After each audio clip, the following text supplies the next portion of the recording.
बच्चों हम कर रहे थे रियलाइजेशन अकाउंट के बारे में कि रियलाइजेशन अकाउंट जो बनता है वो असेट को सेल करने के लिए और आउटसाइड लायबिलिटीज़ की पेमेंट करने के लिए बनता है। ठीक है, तो असेट्स को बेचते टाइम क्या एंट्री होंगी, लायबिलिटीज़ की पेमेंट के टाइम क्या एंट्री होगी, वो मैंने आपको डिस्कस कर दिया। अब देखना आगे रियलाइजेशन के बारे में हम करते हैं। Realisation account is prepare for selling the assets and to pay the outside liabilities, इसके लिए बनता है। And together with realisation account is a nominal account also, कि साथ में रियलाइजेशन अकाउंट एक नॉमिनल अकाउंट भी है। कैसा अकाउंट है? नॉमिनल अकाउंट भी है। Nominal account means just like a profit and loss account. आपको ध्यान है नॉमिनल अकाउंट का रूल था कि all the expenses and losses always be debited and all the income and gains always be credited. अब मैंने कह दिया कि रियलाइजेशन अकाउंट किस लिए बनता है? असेट को सेल करने के लिए और आउटसाइड लायबिलिटीज़ की पेमेंट करने के लिए। साथ में रियलाइजेशन अकाउंट एक नॉमिनल अकाउंट है। Nominal account means just like a profit and loss account, और प्रॉफिट एंड लॉस से रिलेट करने का मतलब है कि अगर फर्म के डिसोल्यूशन के टाइम, फर्म को बंद करते टाइम कोई भी एक्सपेंसेस होंगे, ठीक है, वो रियलाइजेशन के डेबिट में आएंगे। क्यों? रियलाइजेशन एक नॉमिनल अकाउंट है। Nominal account means just like a profit and loss account, और just like a profit and loss account मतलब जिस तरह से हम प्रॉफिट एंड लॉस अकाउंट जब बनाते हैं तो एक्सपेंस इसके डेबिट में आते हैं, इनकम इसके क्रेडिट में आती है। तो मैंने कहा realisation account is just like a profit and loss account. तो प्रॉफिट एंड लॉस से रिलेट करने का मतलब है कि अगर फर्म के डिसोल्यूशन के टाइम, बंद करते टाइम कोई भी एक्सपेंसेस होंगे वो इसके डेबिट में आएंगे, कोई भी इनकम होगी वो इसके क्रेडिट में आएगी, because it is just like a profit and loss account. क्योंकि ये बिल्कुल किसकी तरह होता है? प्रॉफिट एंड लॉस अकाउंट की तरह होता है। ठीक है, अब आप कहोगे फर्म के डिसोल्यूशन के टाइम एक्सपेंसेस कौन से होते होंगे? देखो, हमें असेट को बिकवाने के लिए, असेट्स को सेल करते टाइम कुछ खर्चे भी करने पड़ सकते हैं। हो सकता है हमने एजेंट की हेल्प ली हो, हमें उसको क्या देना पड़े? कमीशन देना पड़े। तो असेट मतलब असेट को सेल करते टाइम, और कई बार क्या होता है फर्म के डिसोल्यूशन के लिए हम लिक्विडेटर अपॉइंट करते हैं। लिक्विडेटर होता है जो सारा वाइंड अप का बिजनेस को बंद करने का काम कर रहा होता है। देखो, डिसोल्यूशन और लिक्विडेशन, लिक्विडेशन मीन्स होता है वाइंड अप, डिसोल्यूशन मीन्स भी होता है वाइंड अप। लिक्विडेशन के जो एक्सपेंसेस होते मतलब डिसोल्यूशन के एक्सपेंसेस मतलब बिजनेस को बंद करने के एक्सपेंसेस। बिजनेस को बंद करने के लिए कई बार हम एक पर्सन को अपॉइंट करते हैं जिसे हम कहते हैं लिक्विडेट। क्या कहते हैं? लिक्विडेटर कहते हैं। ठीक है, तो उसके लिए हम उसके लिए कुछ उसको कमीशन देते हैं, तो वो हमारे लिक्विडेशन एक्सपेंसेस हो जाते हैं, या आप ये कह लो डिसोल्यूशन एक्सपेंसेस या रियलाइजेशन एक्सपेंसेस। मतलब असेट को जब सेल करेंगे उससे रियलाइज होगा, तो असेट बिकवाने के लिए जो एक्सपेंसेस होते हैं वो रियलाइजेशन एक्सपेंसेस होते हैं। तो कहने का मतलब है बिजनेस को जब हम बंद कर रहे होते हैं तो जो एक्सपेंसेस होते हैं वो किस किस नाम से होते हैं? Realisation expenses. बिजनेस को बंद करने के एक्सपेंसेस जो हो रहे हैं वो डिसोल्यूशन एक्सपेंसेस। डिसोल्यूशन को और क्या कहते हैं? Liquidation expenses. ठीक है, winding up expenses, winding up भी डिसोल्यूशन को ही कहते हैं, वाइंडिंग अप एक्सपेंसेस। तो ये सारे बच्चे बिजनेस को बंद करने के एक्सपेंसेस हैं। ठीक है, अब ये किस चीज़ के होते हैं? जैसे मान लो हमने असेट को सेल करने के लिए एजेंट को कमीशन दिया, ठीक है, तो बताओ कमीशन देना बिजनेस के लिए क्या है? Expense. An expense always be debited. तो मैं एंट्री क्या करूँगी? कमीशन अकाउंट डेबिट, और बिजनेस से क्या चला जाएगा? कैश। तो बताओ मेरी एंट्री क्या बनी? Commission account debit to cash, ये बनी। अब बताओ आपने क्या किया कि असेट को बिकवाने के लिए किसी एजेंट को कमीशन दिया जिसकी एंट्री हुई commission account debit to cash. अब आप देखो आज की डेट में बच्चे बिजनेस बंद हो रहा है, आज हमारे पास कोई बैलेंस नहीं बचेगा, कोई बैलेंस शीट नहीं बनेगी, क्योंकि बैलेंस ही नहीं बचेगा, हर चीज़ का बैलेंस ख़त्म करना है। आप देखो असेट का डेबिट बैलेंस था, मैंने डिक्रीज पे क्रेडिट करके सारा रियलाइजेशन में डाल दिया। लायबिलिटीज़ का क्रेडिट बैलेंस था, डिक्रीज पे डेबिट किया और रियलाइजेशन में डाल दिया। मतलब क्योंकि आज बिजनेस बंद हो रहा है, हम हर एक चीज़ का बैलेंस ख़त्म कर रहे हैं क्योंकि वाइंड अप हो रहा है। आप देखो मैंने एक्सपेंसेस का नाम लिखा तो मेरे पास तो कमीशन डेबिट हुआ, तो मेरे पास तो इसका डेबिट बैलेंस आ जाएगा। अगर मैं किसी मतलब मैं पुराने बैलेंस तो सारे ख़त्म कर रही हूँ, एक नया खर्चा डिसोल्यूशन के टाइम सामने आया है तो मैंने एंट्री की commission account debit to cash, तो ये तो कमीशन एक नया वर्ड यूज़ हुआ तो ये तो मेरे पास डेबिट हुआ, तो इसका डेबिट बैलेंस बचेगा। बैलेंस शीट डिसोल्यूशन के टाइम बननी नहीं है क्योंकि बिजनेस बंद हो रहा है, किसी चीज़ का बैलेंस नहीं बनना चाहिए। तो आपको पता है वैसे तो हम एक्सपेंसेस राइट ऑफ करते हैं प्रॉफिट एंड लॉस से, राइट ऑफ करते हैं मतलब हम कैसे करते हैं, कमीशन डेबिट है, डिक्रीज पे क्रेडिट, ठीक है। और खर्चे कहाँ ट्रांसफ़र होते हैं, प्रॉफिट एंड लॉस के डेबिट में, हम ये करते हैं profit and loss account debit to commission. तो इस एंट्री को राइट ऑफ की एंट्री भी कह सकते हैं या ये कह सकते हैं कि expenses transfer to profit and loss account, कि हमने खर्चों को कहाँ ट्रांसफ़र कर दिया, प्रॉफिट एंड लॉस अकाउंट में ट्रांसफ़र कर दिया, ठीक है।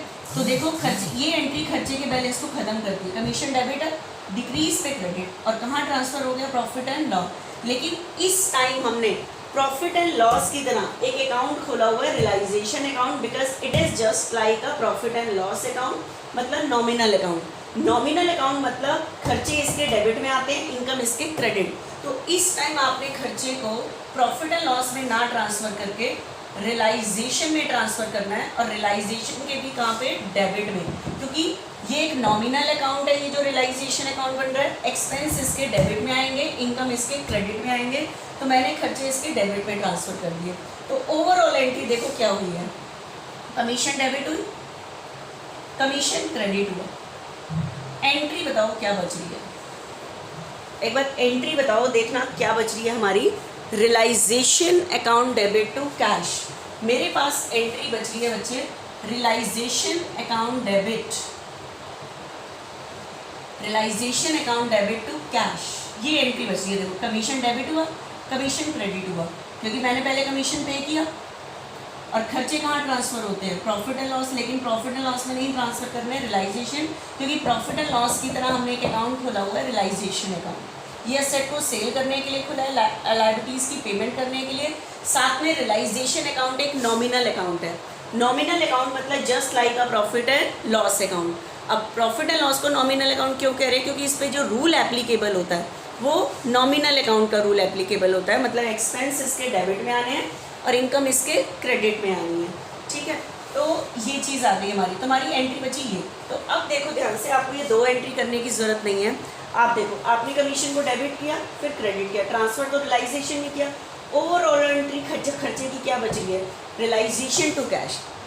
तो अब मेरी बात को ध्यान से सुनना, डिसोल्यूशन के टाइम हम खर्चों की अलग से नाम से एंट्री नहीं करते, क्योंकि बिज़नेस बंद हो रहा है, हम सारे पुराने बैलेंस तो ख़त्म कर रहे हैं, ठीक है। तो हम एक नया नाम यूज़ नहीं कर लेंगे कि कोई खर्चा पे कर रहे हैं तो हम कोई कमीशन पे कर रहे हैं तो कमीशन को डेबिट करें, नो। खर्चे रियलाइजेशन के डेबिट में आते हैं, तो आपने डायरेक्ट किसको डेबिट करना है, रियलाइजेशन को, मतलब एक्सपेंस का नाम नहीं लिखना, आपने डायरेक्ट रियलाइजेशन को डेबिट करना, और बिजनेस से क्या चला जाएगा, कैश। तो डिसोल्यूशन के टाइम एक्सपेंसेस पे करने की एक ही एंट्री होगी, रियलाइजेशन टू कैश। ये नहीं कि पहले खर्चे की एंट्री करोगे, कमीशन टू कैश, फिर ट्रांसफ़र करोगे, नो, क्योंकि बिजनेस बंद हो रहा है, हमें नए नाम यूज़ नहीं करने। खर्चे रियलाइजेशन के डेबिट में आते हैं, तो डायरेक्ट आपने किसको डेबिट करना है, रियलाइजेशन को, तो एंट्री होगी realisation account debit to cash, ठीक है। तो ये एंट्री हो गई बच्चे, realisation account debit to cash. तो ये मैंने आपको सारी एंट्री बता दी रियलाइजेशन की। लास्ट वाले लेक्चर में मैंने आपको बताया था कि असेट को सेल करते सबसे पहले सारी असेट्स को रियलाइजेशन में ट्रांसफ़र कर दो, आउटसाइड लायबिलिटीज़ को ट्रांसफ़र कर दो, फिर असेट को सेल करने की एंट्री करो, असेट को पार्टनर लेता है उसकी एंट्री आनी चाहिए, फिर लायबिलिटीज़ पेमेंट की एंट्री आनी चाहिए, लायबिलिटीज़ की पेमेंट पार्टनर ने की है उसकी एंट्री, फिर रियलाइजेशन अकाउंट एक नॉमिनल अकाउंट है, खर्चे इसके डेबिट में आते हैं। तो जब भी कोई एक्सपेंसेस पे करोगे तो उसके लिए एक्सपेंस को डेबिट नहीं करोगे, डायरेक्ट रियलाइजेशन को डेबिट करोगे, डायरेक्ट एंट्री, दो एंट्री नहीं, डायरेक्ट एंट्री होगी, realisation account debit to cash, ठीक है। तो ये हो गई। उसके बाद बच्चे हम रियलाइजेशन अकाउंट को क्लोज करते हैं। ये अकाउंट खुला है असेट को सेल करने के लिए, आउटसाइड लायबिलिटीज़ की पेमेंट करने के लिए। तो उस लेवल तक जितनी एंट्री होती है इस अकाउंट को बनाने के लिए मैंने आपको बता दी, ठीक है। उसके बाद हम इस रियलाइजेशन अकाउंट को बच्चे क्लोज करते हैं। आपको पता है ये इनकम साइड है क्योंकि ये नॉमिनल अकाउंट है, ये एक्सपेंस साइड है। मान लो यहाँ पे 1 लाख है, यहाँ पे 40 है, तो आप इसको प्रूव करते हो। बताओ कौन सा साइड ज़्यादा है इनकम? 1 लाख 40 लेस करके ये आया प्रॉफिट, क्योंकि कौन सा साइड ज़्यादा है? इनकम। इनकम में से एक्सपेंस लेस की ये प्रॉफिट आया। बताओ इस प्रॉफिट पे किसका राइट है? पार्टनर्स का। आपको पता है ये किस चीज़ का प्रॉफिट निकला होता है? ये अकाउंट खुला हुआ है असेट को सेल करने के लिए और आउटसाइड लायबिलिटीज़ की पेमेंट के लिए। आपने इस अकाउंट में सारी असेट डाली, ठीक है, असेट को सेल करने की भी एंट्री सारी इसमें डाली, तो उसके ऊपर जो बिजनेस को बंद करते टाइम, असेट को बेचते टाइम, लायबिलिटीज़ की पेमेंट करते टाइम जो प्रॉफिट हुआ वो निकल के आता है इससे। तो बताओ इस पर किसका राइट है? पार्टनर्स का। जो पार्टनर इस टाइम एग्जिस्ट कर रहे हैं उन्हीं का। किस में राइट है? प्रॉफिट शेयरिंग रेशो में, क्योंकि इसमें कोई न्यू कोई गेनिंग तो है ही नहीं, एक ही रेशो है, बिजनेस बंद हो रहा है, पार्टनर बांट लेंगे इसे। तो क्या एंट्री होगी? क्या लिखोगे आप? Profit transfer to partners capital account. और कौन से capital account? Partners capital account. और जो भी प्रॉफिट शेयरिंग रेशो दिया उसमें मान लो 3:2:1 है, तो 30 इसको, 20 इसको, 10 इसको, ठीक है। इसकी एंट्री क्या बनेगी बच्चे? ये प्रॉफिट ट्रांसफर। बताओ पार्टनर के अकाउंट में प्रॉफिट ट्रांसफर करोगे तो कैपिटल क्या होगी? इंक्रीज पे credit to A's capital, to B's capital, to C's capital. कौन से अकाउंट का प्रॉफिट है? रियलाइजेशन, ठीक है। तो रियलाइजेशन, जैसे रिवलेशन अकाउंट का प्रॉफिट नहीं बांटते थे, वैसे इस बार हमने रियलाइजेशन अकाउंट का प्रॉफिट बांटा। वहाँ पे प्रॉफिट होता था असेट्स का वैल्यूशन कर रहे थे।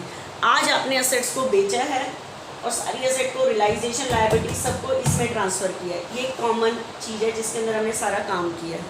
उससे प्रॉफिट हुआ। प्रॉफिट कैसे निकाला? इनकम साइड ज़्यादा है, एक्सपेंस कम है, तो ये प्रॉफिट निकलेगा। अगर एक्सपेंसेस ज़्यादा है, इनकम कम है, तो यहाँ से लॉस निकलेगा। तो रिवर्स एंट्री चली जाएगी, क्योंकि लॉस ट्रांसफ़र करोगे पार्टनर्स कैपिटल अकाउंट में तो कैपिटल डिक्रीज़ होगी।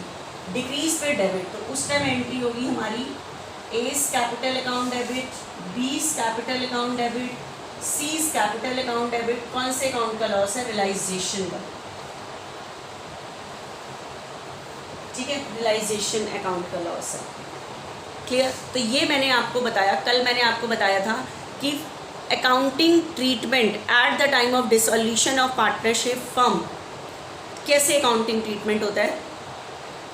4 accounts are maintained at the time of dissolution of partnership firm. First था रियलाइजेशन अकाउंट। तो मैंने अभी तक आपको जो टॉपिक डिस्कस किया है वो रियलाइजेशन अकाउंट का डिस्कस किया है कि रियलाइजेशन अकाउंट बनता कैसे है और इसको बनाने के लिए क्या क्या एंट्रीज आनी चाहिए वो बताइए, ठीक है। तो ये मैंने आपको बता दिया कि रियलाइजेशन अकाउंट बनाने के लिए क्या क्या एंट्रीज की जाती हैं, कि what entries are made for preparing the realization account। Realisation account बनाने के लिए क्या क्या एंट्रीज की जाती हैं, ठीक है। कल मैंने आपको बताया था लास्ट लेक्चर में कि at the time of dissolution of partnership firm सबसे पहला काम क्या है? असेट्स को बेचना है। फिर उससे जो पैसे आएंगे आउटसाइड लायबिलिटीज़ की पेमेंट करनी है, मतलब बाहर के लोगों की पेमेंट करनी है। असेट्स को बेचने के लिए, एक मिनट, सबसे पहले असेट को बेचना है, फिर आउटसाइड लायबिलिटीज़ की पेमेंट करनी है, फिर पार्टनर्स के लोन की पेमेंट करनी है, फिर पार्टनर्स की कैपिटल की पेमेंट करनी है। तो असेट्स को बेचने के लिए और आउटसाइड लायबिलिटीज़ की पेमेंट के लिए, इन दोनों कामों के लिए एक अकाउंट बनता है रियलाइजेशन अकाउंट, वो मैंने आपको बनाना बता दिया। सेकेंड नंबर पे पेमेंट होती है पार्टनर्स लोन की, इसके लिए बनता है पार्टनर्स लोन अकाउंट, ठीक है। असेट्स को बेचने के लिए और आउटसाइड लायबिलिटीज़ की पेमेंट के लिए एक अकाउंट खुलता है रियलाइजेशन अकाउंट, वो मैंने आपको बता दिया। सेकेंड नंबर पे पेमेंट होती है पार्टनर के लोन की, ठीक है। बिजनेस में जो पार्टनर ने लोन दिया हुआ है सेकेंड नंबर पे उसकी पेमेंट करते हैं। उसकी पेमेंट करने के लिए अकाउंट खुलता है पार्टनर्स लोन अकाउंट। अब मैं आपको ये बता रही हूँ कि हाउ टू मेंटेन। आपको मैंने बताया था कि सम को सॉल्व करने के लिए क्वेश्चन में बैलेंस शीट गिवन होगी क्योंकि हमें सबसे पहला काम करना है असेट्स को बेचना है और आउटसाइड लायबिलिटीज़ की पेमेंट करनी है। तो हमें पता कैसे चलेगा बिजनेस में असेट्स और लायबिलिटी कितनी है? तो सम को सॉल्व करने के लिए बैलेंस शीट गिवन होगी, ठीक है। तो ये आपको गिवन थी बैलेंस शीट, कल मैंने बताई थी, ठीक है। आपको पता है यहाँ पे सारी असेट्स होती हैं, कैश और बैंक का बैलेंस होता है, सारी असेट और होती हैं, अनडिस्ट्रीब्यूटेड लॉस भी होता है, आउटसाइड लायबिलिटीज़ भी होती हैं। इनके बारे में मैंने आपको बता दिया था पहले क्या करना है। इसके अलावा पार्टनर का लोन बिजनेस की लायबिलिटी है। तो मान लो एज लोन दिया हुआ है, ए का लोन 10,000 ये दिया हुआ है, अब इसकी पेमेंट करनी है। इसकी ये आउटसाइडर नहीं है, आउटसाइड लायबिलिटी ये है, ये पार्टनर का लोन है, दिया उसने एज ए आउटसाइडर ही है, लेकिन ये ट्रांसफ़र नहीं होता रियलाइजेशन में। रियलाइजेशन अकाउंट खुलता है असेट्स को बेचने के लिए और आउटसाइड लायबिलिटीज़ की पेमेंट के लिए। तो इसलिए उसमें यहाँ से ट्रांसफ़र हुई थी असेट और आउटसाइड लायबिलिटीज़। कैश और बैंक के पैसे बिकते नहीं हैं, इसलिए ये रियलाइजेशन अकाउंट में ट्रांसफ़र नहीं होते, ठीक है। इनका करना क्या है ये अभी मैं बताती हूँ। सेकेंड नंबर पे पेमेंट होती है पार्टनर्स लोन की। अब इसकी पेमेंट करने के लिए पार्टनर्स लोन अकाउंट खुलेगा। तो चेक करो, पार्टनर सिर्फ यही है ए, तो एज लोन अकाउंट खुलेगा।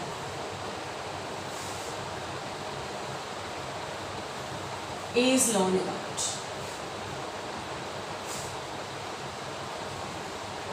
एज लोन अकाउंट देखना ध्यान से। आप बताओ, अगर आप कोई अकाउंट बनाते हो तो उसके अंदर सबसे पहले बैलेंस शीट से उसका बैलेंस लिखते हो। तो बताओ एज लोन का कितना बैलेंस है? 10। लोन बिजनेस की क्या होती है? लायबिलिटी। लायबिलिटी का कौन सा बैलेंस होता है? क्रेडिट। तो जैसे कैपिटल का बैलेंस कैपिटल अकाउंट में लिखते हो, लोन का बैलेंस लोन अकाउंट में लिखो। लोन बिजनेस की लायबिलिटी है, लायबिलिटी का क्रेडिट बैलेंस, तो क्रेडिट में लिखोगे 10। अब बताओ, बिजनेस बंद हो रहा है, आपने इसकी पेमेंट करनी है, तो इसकी इस अकाउंट को बनाने के लिए क्या एंट्री होनी चाहिए? बताओ, लोन का कौन सा बैलेंस है? क्रेडिट। जब पे करोगे डिक्रीज हो जाएगा, एज लोन डेबिट, और बिजनेस से क्या चला जाएगा? कैश। अगर हम कोई भी अकाउंट बनाते हैं तो उसके अंदर हम बैलेंस शीट से सबसे पहले उसका बैलेंस लिखते हैं। अब ये क्यों क्रेडिट में लिखा? क्योंकि लोन बिजनेस की लायबिलिटी, लायबिलिटी का क्रेडिट बैलेंस, इसलिए बैलेंस हमने यहाँ से स्टार्ट किया। जैसे कैपिटल अकाउंट में कैपिटल का बैलेंस लिखते हैं, तो ये ए लोन की पेमेंट, इस अकाउंट को बनाने के लिए एक ही एंट्री आनी चाहिए लोन को पे करने की। तो लोन लायबिलिटी क्रेडिट है, डिक्रीज पे डेबिट, और बिजनेस से क्या चला जाएगा? कैश। तो एंट्री बनी A's loan account debit to cash. तो एज लोन के डेबिट में 10, एंट्री का अपोजिट टू कैश, बस क्लोज हो गया। सबसे मेन था रियलाइजेशन अकाउंट, ठीक है। ये तो बहुत सिंपल है कि इसके अंदर आपने एक एंट्री से ही ये अकाउंट पूरा हो जाता है कि कैसे पेमेंट करते हैं। तो वो हमने लोन अकाउंट बनाना सीख लिया, ठीक है। तो अब मेरी बात को ध्यान से सुनना। Next,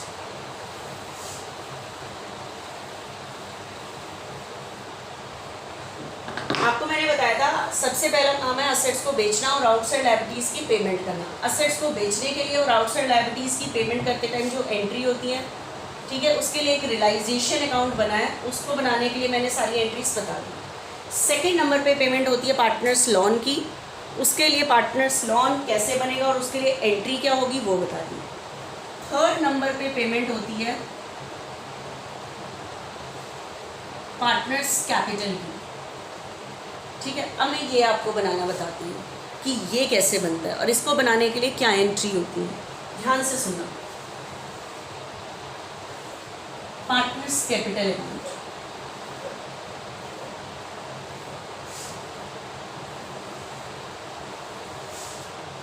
partners capital account. बच्चों, हम इतने टाइम से देखते आ रहे हैं, मैंने फिर 5 चैप्टर आपको पार्टनरशिप के फिनिश करा दिए। आपको पता है पार्टनर बिजनेस में कैपिटल लगाते हैं। कैपिटल भी बिजनेस की लायबिलिटी होती है कि बिजनेस ने कभी ना कभी इस ऑनर के पैसे वापस करने हैं। जब तक बिजनेस इस ऑनर की कैपिटल वापस नहीं करता, बिजनेस इसकी कैपिटल पे इंटरेस्ट देता है। और मैं इतने टाइम से बोलती आ रही हूँ, कोई भी चीज़ हमें पार्टनर को कैश नहीं देनी, उसके अकाउंट में डालनी है। अकाउंट में डालेंगे तो कैपिटल इंक्रीज़ होगी, इंक्रीज़ पे क्रेडिट। तो ये अकाउंट बिजनेस ने खोला हुआ है, पार्टनर का सारा उसके अकाउंट में पैसा पड़ा हुआ है। तो आपके दिमाग में क्वेश्चन आएगा कि मैम ये कब दोगे पार्टनर को? आज। आज जो भी कैपिटल का बैलेंस निकल के आएगा वो हम उसको पे कर देंगे। आज क्योंकि बिजनेस बंद हो रहा है, किसी भी चीज़ का बैलेंस नहीं बचना चाहिए। रिटायरमेंट ऑफ अ पार्टनर में सिर्फ आप रिटायरिंग पार्टनर को पे करते थे, आज बिजनेस बंद हो रहा है, सभी पार्टनर का जो कैपिटल का बैलेंस निकल के आएगा वो पे कर दोगे। लेकिन इस अकाउंट को बनाते कैसे हैं? पार्टनर्स कैपिटल अकाउंट में सबसे पहले बैलेंस शीट से कैपिटल का बैलेंस लिखोगे, क्योंकि बैलेंस शीट दी होगी, ठीक है। By balance brought down 3 lakh 2 lakh जो भी गिवन है बैलेंस शीट में वो। उसके बाद बचे, इसको बनाने के लिए कोई एक्स्ट्रा एंट्री नहीं आती।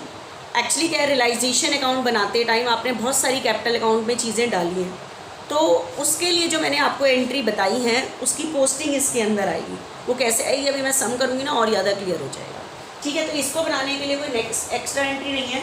रियलाइजेशन बनाते टाइम जो भी एंट्री होंगी उसका अफेक्ट, जैसे मान लो अभी एंट्री हुई थी, रियलाइजेशन का प्रॉफिट निकला था, एंट्री हुई थी realisation account debit to A's capital B's capital C's, तो ए बी सी के क्रेडिट में यहाँ बाय रियलाइजेशन आएगा, तो मतलब वहाँ की एंट्री यहाँ पे पोस्ट हुई।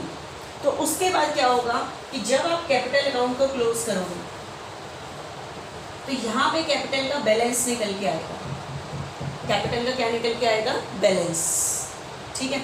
मान लो रियलाइजेशन का कुछ भी चीज़ें यहाँ पे डली है, 350 डली है, 50, 20 और 10। अब मैं इसको क्लोज कर रही हूँ, 350, 220, 110, 350, 220 और 110, ठीक है। तो अब मुझे बताओ ये बैलेंस निकल के आया 110। आप मुझे बता सकते हो ये जो बैलेंस निकल के आया ये कैपिटल का डेबिट बैलेंस है या क्रेडिट? अगर मैं इसके आगे बैलेंस लिखती हूँ तो टू बैलेंस कैरी डाउन, आगे जाएगा बाय बैलेंस ब्रॉट डाउन, और जिस साइड ब्रॉट डाउन होता है उसे ही बैलेंस कहते हैं। तो बताओ कैपिटल का कौन सा साइड जाता था? ये वाला साइड जाता था। तो ये कैपिटल का डेबिट बैलेंस नहीं है, क्रेडिट है।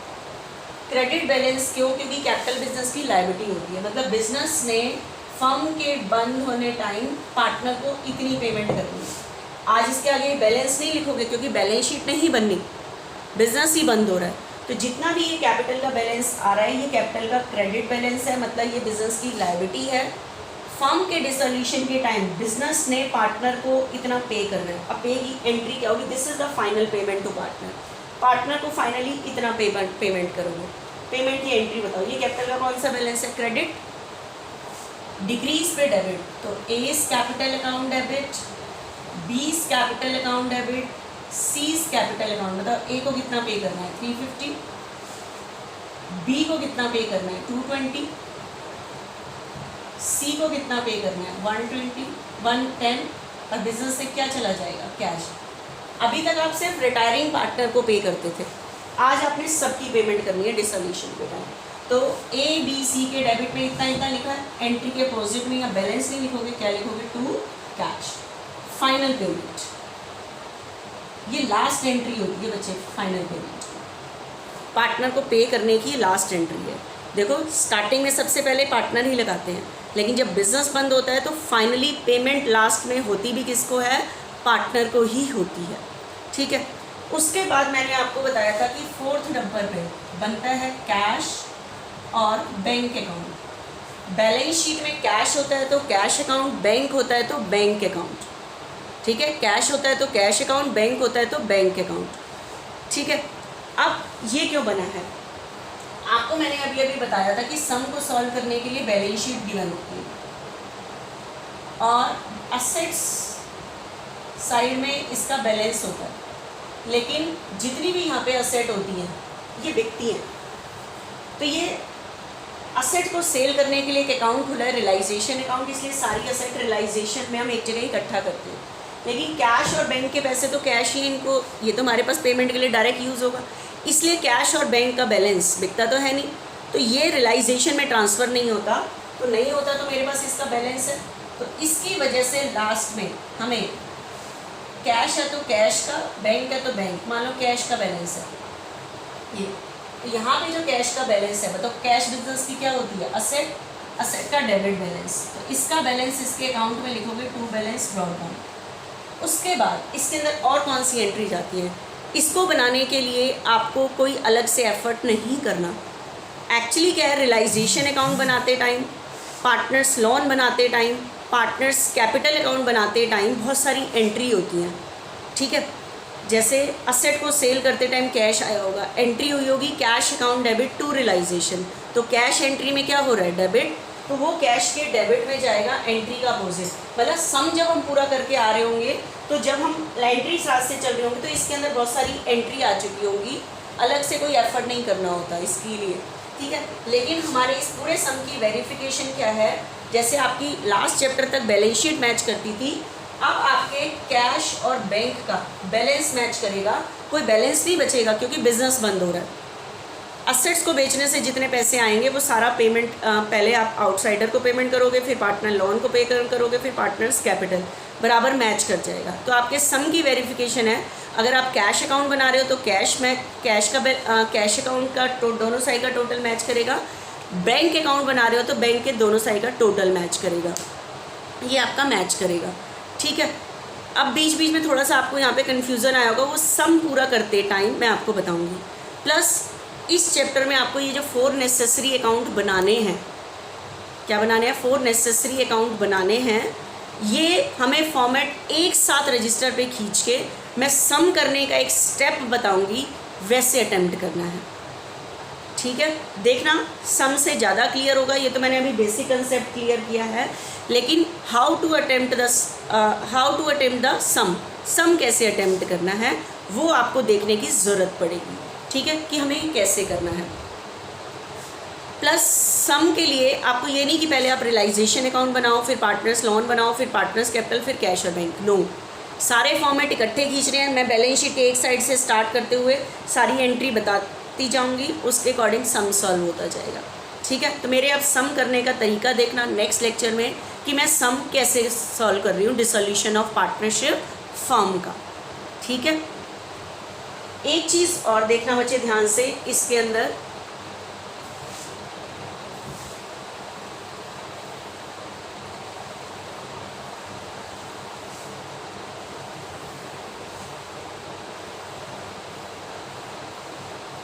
आपको पता है जो सम को सॉल्व करने के लिए बैलेंस शीट गिवन होगी, बाकियों के बारे में तो मैंने बता दिया, लेकिन ये जो आपको बैलेंस शीट गिवन होगी इसके अंदर कुछ अनडिस्ट्रीब्यूटेड प्रॉफिट पड़े होंगे, जैसे profit and loss, general reserve, reserve fund, accumulated profit, retained earning. Retained मतलब रखी हुई, अर्निंग मतलब प्रॉफिट, ऐसी अर्निंग जो डिस्ट्रीब्यूट नहीं की, रखी हुई है। तो अब मुझे बताओ, ये जो प्रॉफिट पड़ा हुआ है ये उस टाइम का प्रॉफिट है जब बिजनेस कौन कर रहे थे, ABC कर रहे थे। अब बताओ बिजनेस बंद होने वाला है, और ये नज़र ये तभी आते हैं जब इन्होंने ये प्रॉफिट डिस्ट्रीब्यूट नहीं किया होता, इनका बैलेंस बचा हुआ होता है। ये पहली चीज़ें मैं डिस्कस कर चुकी हूँ। अब बताओ बिजनेस बंद होने वाला है, तो जितने भी अनडिस्ट्रीब्यूटेड प्रॉफिट पड़े हुए हैं ये अपनी प्रॉफिट शेयरिंग रेशो में, क्योंकि इस टाइम तो कोई न्यू नहीं है, कोई गेनिंग नहीं है, बस एक ही रेशो है यही, तो अपनी प्रॉफिट शेयरिंग रेशो में बांट लेंगे। प्लस यहाँ पे डेबिट साइड में प्रॉफिट एंड लॉस नज़र आना, क्या शो करता है, अनडिस्ट्रीब्यूटेड लॉस, तो इसे भी कौन बांट लेंगे, पार्टनर अपनी प्रॉफिट शेयरिंग रेशो में। तो ये 2 एंट्री का थोड़ा सा ध्यान रखना, ये पार्टनर जैसे अभी तक बांटते आ रहे थे आज इट इज़, पहले था एग्रीमेंट में चेंज होने वाला है, आज के बाद नए सिरे से बिजनेस करना है, तो आज तो बिजनेस बंद हो रहा है। जितने भी अनडिस्ट्रीब्यूटेड प्रॉफिट पड़े हुए हैं, जितने भी अनडिस्ट्रीब्यूटेड लॉस पड़े हुए हैं, बिजनेस बंद होने से पहले आज सब कुछ डिस्ट्रीब्यूट हो जाएगा, ठीक है। अब मैं आपको नेक्स्ट लेक्चर में सम अटेम्प्ट करना बताऊंगी, एक सीक्वेंस बताऊंगी कि कैसे करनी है, ठीक है।